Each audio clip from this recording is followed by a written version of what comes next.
Good Thursday morning, everybody. I'm meteorologist Robert Suhr back with you here.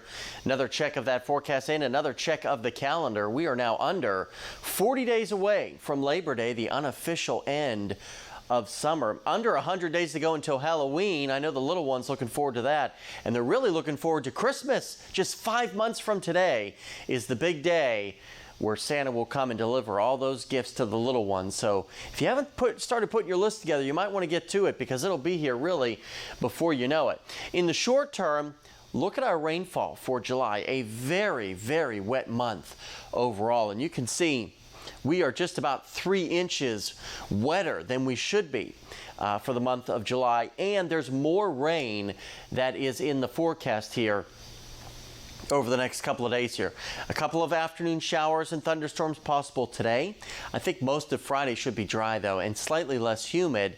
Then we watch for our rain chances to start to creep back up as we get towards Sunday and especially on Sunday. Overall today, plenty of clouds around as a front slowly sags its way through the tri-state. This afternoon, late afternoon, early evening would be the best chance to see some of those pop-up showers and storms, which you'll see here with Futurecast.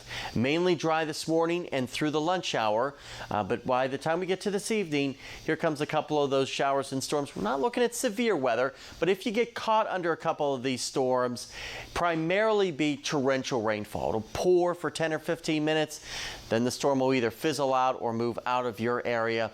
So just keep that in mind. Some of you may not see anything at all. Those clouds will hang around though as we get toward our Friday morning. So an early evening shower or thunderstorm cannot be ruled out. Temperatures coming within a few degrees of average for this time of the year, but all of that cloud cover will limit just how warm we'll be able to get today.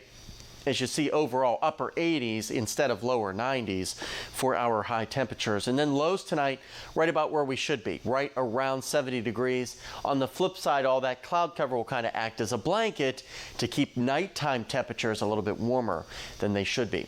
You take a look at the extended forecast. Overall, not too bad.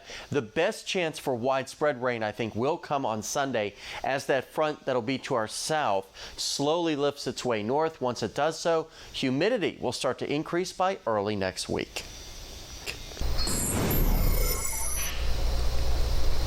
A group of Kentuckians are attempting